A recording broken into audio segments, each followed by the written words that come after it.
A murder scene is taped off to preserve evidence. Investigators will often return to it again and again, carefully walking through doorways, quietly standing in one corner, and then another, maybe reflecting on bloodstains at the center of a room. A stain might be body-shaped and large, or it might be the size of a coin, cylindrical and small. Evenings are the hardest times to sleep. An investigator's bedroom is painted with the stain of cases being worked. There might also be photographs of loved ones or tastefully placed artwork on the bedroom walls. But an investigator's mind is not calmed enough by this to fall tactfully into slumber.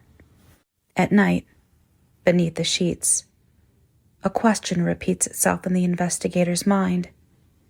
How did one thing lead to another, which led to the end?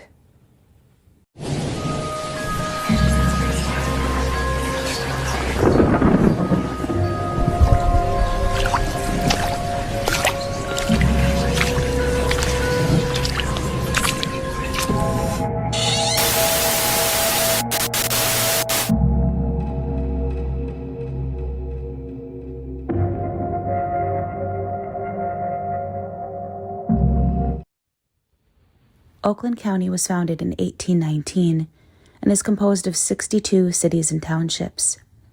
It contains the bulk of Detroit's northern suburbs, making it the second most populous county in the state of Michigan and the principal county of the Detroit metropolitan area.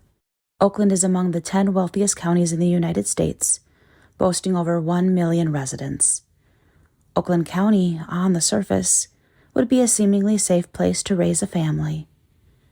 But in the 13 months spanning from the midwinter of 1976 to the end of winter in 1977, all of that would change for the residents of Oakland County, and they would find themselves faced with the unthinkable, an insidious entity among them that would come to be known as the Oakland County Child Killer.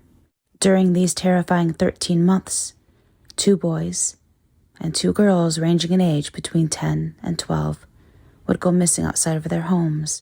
After being held in captivity, each child's body would be discovered in public areas, all within 19 days of their original disappearance. All 4 children were either strangled or shot, and the 2 boys had also been sexually assaulted before their deaths. The bodies were discovered dispersed around Oakland County in places where they could clearly be seen from roadways. Investigators would detail the ways in which the bodies had been tended to. The children were found with their clothes having been cleaned and pressed, their bodies had been bathed, their hair neatly combed, and their nails trimmed. The bodies were then placed in highly trafficked areas to be discovered.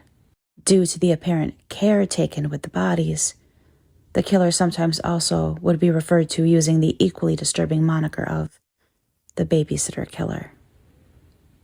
Suddenly, Oakland County's reputation as a safe community was being threatened, and the timeline of events seemed to only further prove a deeper plot, and believe the details of the crimes were far more than just mere coincidence. And now a word from our sponsors. Are you looking for a brand new adventure-based Roblox game? Can you find Claire? Has anyone heard of Claire? Is a work-in-progress exploration-based storytelling game. It'll be a multi-mapped, multi-functioning game with aspects such as first-person shooter maps, where your goal is to survive as long as you can and kill as many entities as you can. Obby maps, where you can jump across various platforms to find the secrets of the world you're in. Horror maps, where you can see the dark side of this foreign world, and many, many more. Can you find Claire?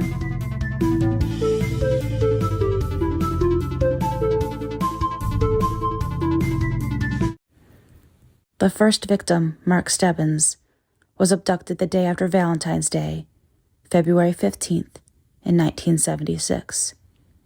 Jill Robinson, the second victim, was found the day after Christmas, also in 1976. On January 2nd, 1977, the day after New Year's, Christine Mihalik would be the third child abducted, and Timothy King, the fourth and presumably final victim of the Oakland County babysitter killer, would go missing the evening before St. Patrick's Day, March 16th, 1977. The entire county was in a state of shock and were desperate to find reason behind these senseless acts. Why were children being targeted?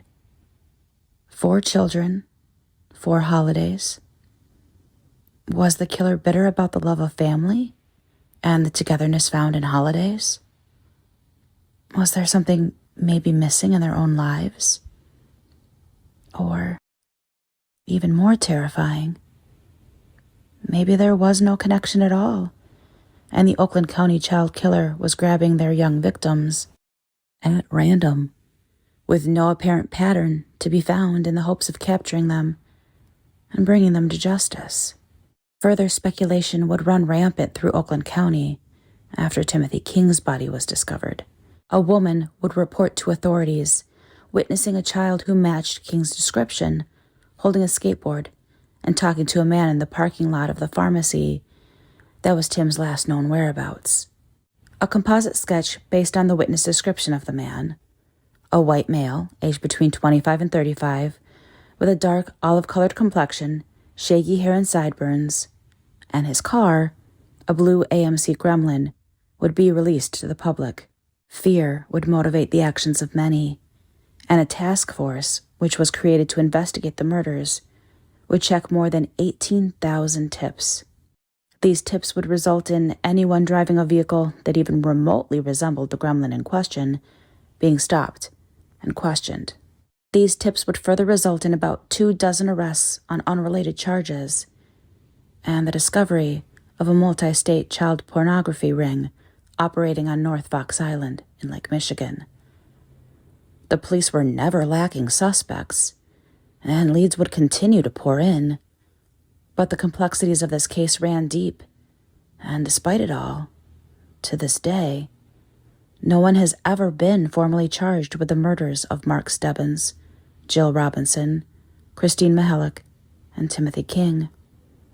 If anything, over the years, the web of details, potential suspects, and sadly, potential victims would only grow, which now, nearly 50 years later, leaves the frustratingly still unanswered question: just who was the Oakland County child killer? In this series, we will take an in-depth look at the details of this case. While it may never be solved, it is important to keep it relevant in the hopes that, in some small way, justice can be found. And if nothing else, it will prevent us from forgetting Mark, Jill, Christine, and Tim. Young, innocent children with their whole lives in front of them. Young children who did nothing to deserve what happened to them. To continue to talk about them, then maybe we can keep their memories alive and allow those memories to live forever. Thank you all for your patience as I work on getting these videos out. There are so many nuances and complexities to this case, with so many individual rabbit holes to get lost down. I want to ensure this channel does justice to this tragic story and its many victims. And thank you as always to our amazing Patreon supporter Stop Propaganda for the continued support. Due to the graphic nature of this case, we are more grateful than ever to extend a thank you to our sponsors VENATOS and Has Anyone Heard of Claire on Roblox. And one last thank you to all of you for taking this journey into the dark with me. When we take the journey together, the road feels a lot less lonely.